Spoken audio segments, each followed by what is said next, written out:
या ठिकाणी एक खड्डा मारण्यात आलेला आहे आणि खड्डा जो आहे त्याचा आकार थोडासा मोठा करण्याचं काम सुरू आहे JCBच्या साह्यानं.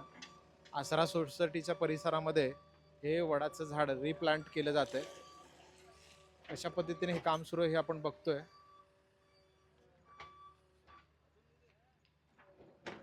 JCBच्या साह्यानं या ठिकाणी खड्डा घेण्यात आलेला आहे आणि या खड्ड्यामध्येच या झाडाचं म्हणजे वडाच्या झाडाचं रिप्लांटेशन केलं जाणार आहे.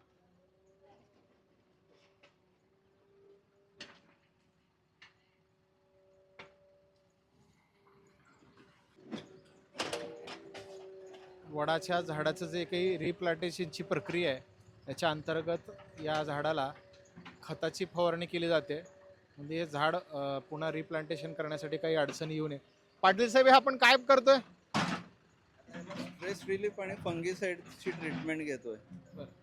त्याच्याने झाडाचा स्ट्रेस पण कमी होईल आणि मुळं तुटल्यामुळं जे पाणी आपण देणार त्यातून फंगस लागायची शक्यता असते, ती थांबणार त्याच्याने.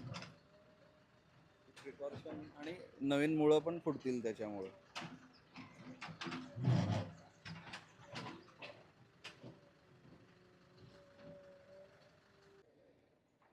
ज्या ठिकाणी हे झाड लावलं जाणार आहे त्या ठिकाणी सुद्धा पेस्टिसाईड आणि बाकी खताचा फवारणा केला जात आहे.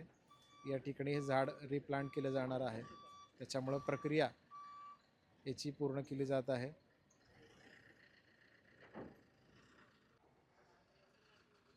अखेर हे वडाचं झाड या खड्ड्याच्या जवळ आलेलं आहे. 2 क्रेनच्या सहाय्यानं याला इथंपर्यंत आणलं आहे. थोडंसं उचलत, थोडंसं ओढत आणि त्याच्यावर शास्त्रीयदृष्ट्या काही अडचणी येऊ नये म्हणून पेस्टिसाईडसुद्धा मारण्यात आलेलं आहे. या ठिकाणी या खड्ड्यामध्ये याचं जे काही मुळाकडची बाजू आहे ती ठेवली जाणार आहे.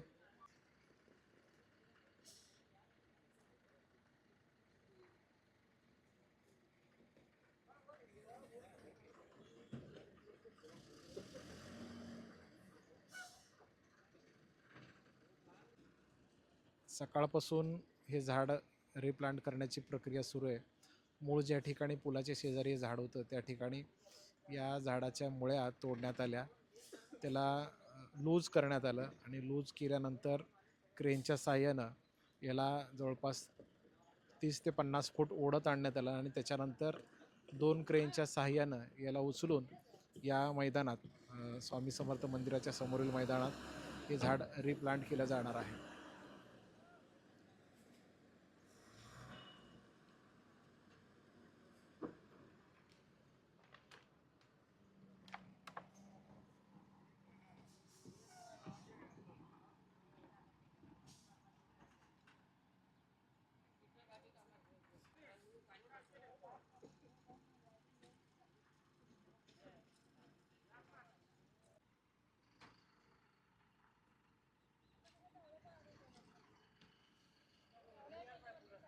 या मैदानात खड्डा घेण्यात आलेला आहे आणि या खड्ड्यामध्ये हे झाड रिप्लांट केलं जातं आहे. आपण बघतोय क्रेनच्या सहाय्यानं कशा पद्धतीनं त्याला खाली सोडलं जात आहे. एक बाजू खाली आणि एक बाजू वर अशा पद्धतीने हे झाड या ठिकाणी रिप्लांट केलं जात आहे.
झाड उभं करून खड्ड्यामध्ये ठेवण्यात आलेलं आहे आणि आता मला वाटतं या ठिकाणी आजूबाजूची माती त्या खड्ड्यामध्ये टाकली जाईल आणि हा खड्डा बुजवला जाईल. JCB आणि क्रेनच्या सहाय्याने हे काम सुरू आहे. माणसं लावून हे जर काम करायचे ठरवलं तर बराच वेळ आणि बरेच दिवस लागू शकतात, पण यंत्राच्या सहाय्यानं म्हणजे JCB आणि क्रेनच्या सहाय्याने केल्यामुळं हे एका दिवसात किंवा कमी वेळेमध्ये हे काम होत आहे आपल्याला दिसतंय. हे झाड व्यवस्थित लागावं यासाठी या ठिकाणी पेस्टिसाइड सुद्धा टाकण्यात आलेलं आहे. वडाच्या झाडाचं रिप्लांटेशन व्हावं याच्यासाठी ज्यांनी पुढाकार घेतला होता असे सामाजिक कार्यकर्ते श्याम कदम आपल्यासोबत आहेत. श्यामराव, सुरुवातीपासूनची नेमकी प्रक्रिया काय होती आणि आज या ठिकाणी झाड पुन्हा एकदा रिप्लांटेशन करण्यात आलेलं आहे, कशा पद्धतीची तुमची भावना आहे? जुळे सोलापूर वासियांची खूप मोठी महत्त्वाची मागणी होती की हा आसरा पूल जो अत्यंत अरुंद होता त्याच्यामुळे या भागात सतत वर्दळ होत होती आणि या पुलावर 4 जणांचा बळीसुद्धा गेला होता. त्यामुळं संभाजी ब्रिगेडच्या वतीने अनेक आंदोलने करून जिल्हाधिकारी, पालकमंत्री, तत्कालीन खासदार, आमदार यांना निवेदनं दिले आणि सह्यांची मोहीमसुद्धा राबवली होती. त्यामुळं आमदार सुभाष बापू देशमुख आणि नितीन गडकरी साहेब यांच्या प्रयत्नाने आणि खासदार जयसिद्धेश्वर स्वामी यांच्या प्रयत्नाने या कामास गती आली आणि गती येऊन हे काम सुरू झालं. पण हे काम करत असताना आसरा पुलाच्या बाजूस एक 70 ते 80 वर्षापूर्वी मोठं जुनं वडाचं झाड होतं. ते झाड या आसरा पुलाच्या रुंदीकरणाच्या वेळेस काढावं लागत होतं.